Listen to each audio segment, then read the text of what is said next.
Do you know if the reheating furnace cannot control temperature properly, the entire rolling process can affect it. Even a small temperature variation can cause defects, rejection and a huge production loss. In today's video, I will explain the most critical unit of the HSM reheating furnace. Hello everyone, this is Bandit Garse. In the previous video, I will explain the how to produce coil from slabs.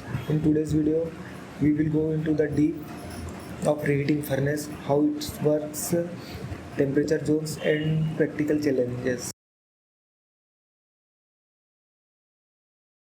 तो चलिए देखते हैं कि reheating furnace का purpose क्या होता है। 1 second.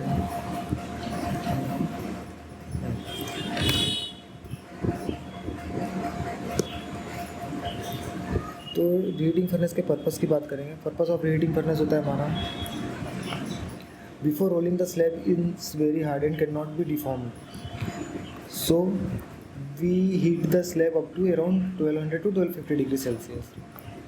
मतलब है कि जब भी हमारा स्लैब प्रोड्यूस होता है, मतलब जब कास्टर से स्लैब यार्ड में भेजा जाता है, तो हम उसको सेम टाइम पे विदाउट हीटिंग रीहीटिंग फर्नेस के हम उसको रोल नहीं कर सकते, क्योंकि उसका उतना डिफॉर्मेशन नहीं हो पाता है। तो उसके लिए हमें उसे रीहीट करना पड़ता है अराउंड 1200 to 1250 डिग्री सेल्सियस पे। इसका पर्पस क्या क्या है रीहीटिंग फर्नेस का? रीहीटिंग फर्नेस का मेन पर्पस है अपना make slab soft for rolling, ensure uniform temperature, improve product plastic deformation. ये 3 मेन पर्पस है इसके। फर्स्ट वन इज स्लैब को सॉफ्ट बनाना ताकि उसका रिडक्शन प्रॉपर हो सके मिल में। Second is uniform temperature maintain करना ताकि रोलिंग में कोई प्रॉब्लम ना आए। Third one is plastic deformation हो सके उसका, जो फर्स्ट से रिलेटेड ही करता है। Important, if heating is not uniform, अगर हीटिंग हमारी यूनिफॉर्म नहीं होगी तो ये directly lead to defect generation होता है। अब नेक्स्ट हम बात करेंगे टाइप्स ऑफ फर्नेस। फर्नेस के कितने टाइप होते हैं? फर्नेस के नॉर्मली 2 टाइप्स होते हैं। कौन कौन से टाइप्स होते हैं फर्नेस के? फर्स्ट वन होता है इसका अपना वॉकिंग बीम फर्नेस, और सेकंड टाइप है pusher type furnace. Normally hot strip mill में अभी जितनी भी मॉडर्न मिल लग रही है उसमें सभी में वॉकिंग बीम टाइप का फर्नेस यूज़ किया जाता है। In hot strip mill mainly 2 types of furnace are used. First one is walking beam furnace, second is pusher type furnace. अब वॉकिंग बीम फर्नेस में क्या क्या होता है? अब वॉकिंग बीम फर्नेस की बात करेंगे तो उसमें slab move step by step होता है, नो फ्रिक्शन विथ रोलर्स होता है और बेटर हीटिंग यूनिफॉर्मिटी होता है। मतलब उसमें एक्चुअल में ऐसा होता है। अब मैं बात करूँगा, जैसे ये फर्नेस हो गया, ये मान के चल लो आप, तो उसमें ये इधर से स्लैब यार्ड से स्लैब आ रहा है, इधर से अच्छे से आपको एक्सप्लेन कर देता हूँ। ये मेरा फर्नेस हो गया, ये मेरा चार्जिंग रोलर टेबल हो गया, ये स्लैब आता है, उसको यहाँ से फर्नेस के अंदर ऐसे चार्ज किया जाता है। अब यहाँ पे ये वॉकिंग बीम्स लगी हुई होती है।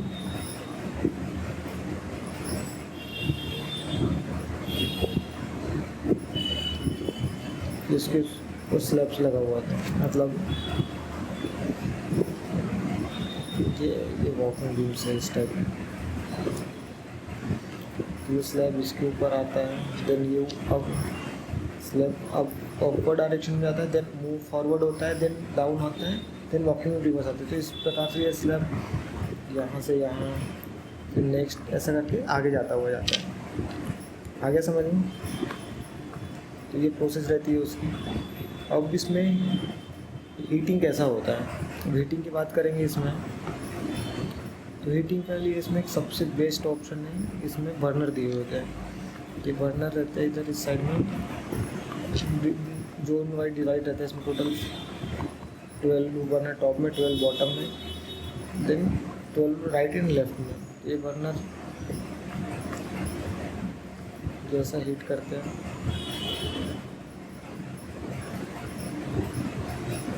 सेम ये इधर भी ऐसा, ये इस टाइप से हीट होता है उसका।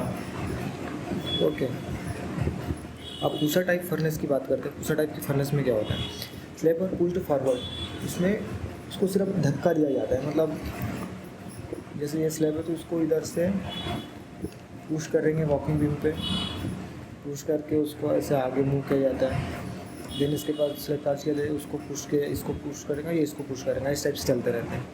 रियल इनसाइट्स की बात करें, most modern plant are used vacuum furnace for better quality, more contact, मतलब उसमें जो रहता है अपना पुशर टाइप में, उसमें स्किड मार आने के बहुत चांसेस रहते हैं, जैसे लाइक कि उसमें अपना कंटिन्यू कॉन्टेक्ट में रहता है ना, इस वजह से। Let's say furnace Jones very important है। In reheating furnace is divide into 3 zone में, मेन जोन में डिवाइड होता है। First is preheating zone, heating zone और सोकिंग जोन। हीटिंग जोन को भी 2 टाइप्स में डिवाइड करते हैं, हीटिंग जोन 1, हीटिंग जोन 2। ये दो जोन में डिवाइड होता है। प्री हीटिंग जोन क्या है? Here slab temperature increase slowly using waste heat gases around 500 to 800 degree Celsius purpose to avoid thermal cracks. अब हीटिंग जोन में क्या होता है, उसमें मेन पर्पस हीटिंग का होता है, mainly heating happen here using burners. यहाँ पे आपका 1100 से लेकर के 1250 डिग्री 1200 डिग्री तक का टेम्परेचर मेंटेन किया जाता है। This is the most energy intensive zone होता है, मतलब मेनली हीटिंग आपकी इसी जोन में होती है, हीटिंग जोन में। Then soaking zone, final temperature equalization happen है अराउंड 12 से 1250 डिग्री। पर्पस क्या है इसका? Uniform temperature throughout slab length. Slab मतलब आपका जो मेन हीटिंग का काम है वो हीटिंग जोन में ही रहता है। पहला नॉर्मली अपना हीटिंग जोन रहता है, वहाँ पे नॉर्मली आपको 500 से 800 डिग्री टेम्परेचर मेंटेन करता है। देन आगे हीटिंग जोन रहता है, वहाँ पे आपको मेंटेन करना पड़ता है कि मेरा मेन पर्पस 1100 डिग्री से 12 मेन हीटिंग वहीं पर होता है स्लैब का। देन सोकिंग जोन में प्रॉपरली सोक होना चाहिए स्लैब को, उसके लिए सोकिंग जोन में 12 से 1250 डिग्री सेल्सियस टेम्परेचर मेंटेन किया जाता है। स्लैब का मूवमेंट कैसा होता है? स्लैब का मूवमेंट इन वॉकिंग में स्लैब मैंने बताया कि स्लैब ये है, स्लैब है मेरा,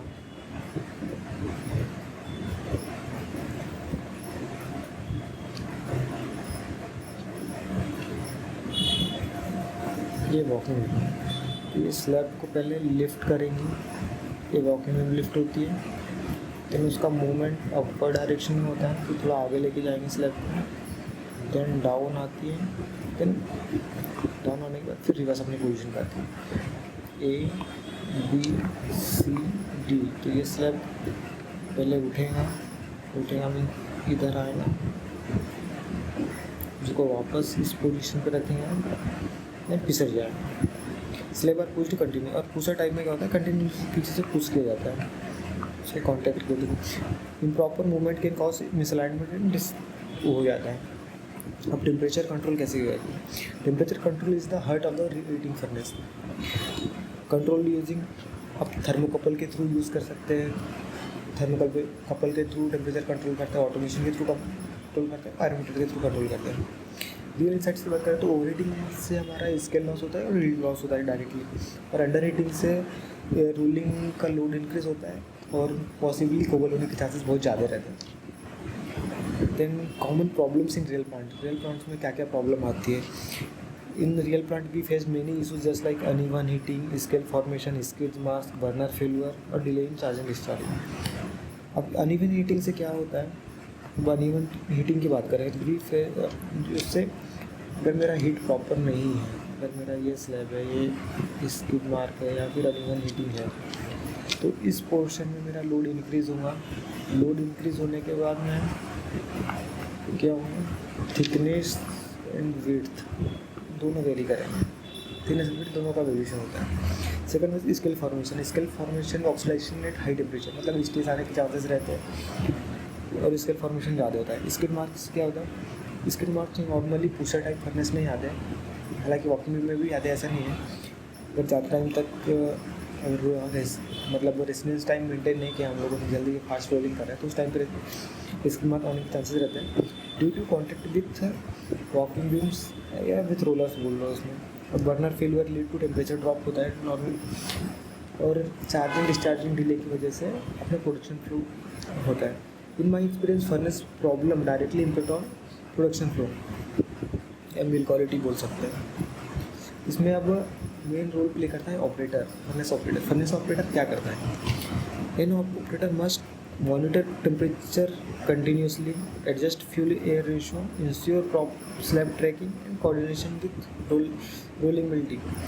मतलब रोलिंग मिल के साथ में, जैसे रफिंग मिल हो गया या फिनिशिंग मिल हो गया, उस डायरेक्ट कॉन्टेक्ट कंटिन्यू कॉन्टेक्ट में रह करके उसका टेम्परेचर मेंटेन करना अपना।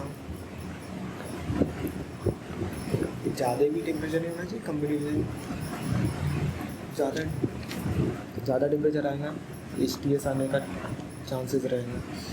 HTS lead to roll wear, ये सारी चीज़ें रहती है। This is not just a machine, it require constant human attention. मतलब ऐसा नहीं है कि हम उसको ऑटो में डाल के छोड़ सकते हैं, हमें उसको कंटिन्यू मॉनिटर करना पड़ेगा। This is the best example of मतलब more focus.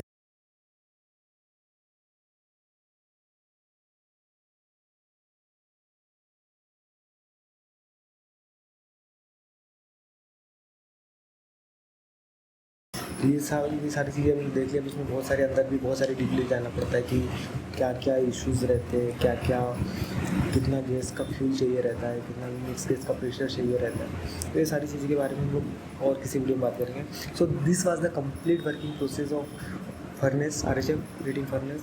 In the next video I will explain the roughing mill in details with real plant insight. मतलब रफिंग मिल के बारे में बताऊँगा, उसके बारे में क्या क्या प्रोसेस होता है, कब हमें रोल चेंज करना पड़ता है, क्यों करना पड़ता है, कितना लोड बियर करता है, ये सारी चीज़ें उसके बारे में बताऊँगा। If you found this video useful, then please like share.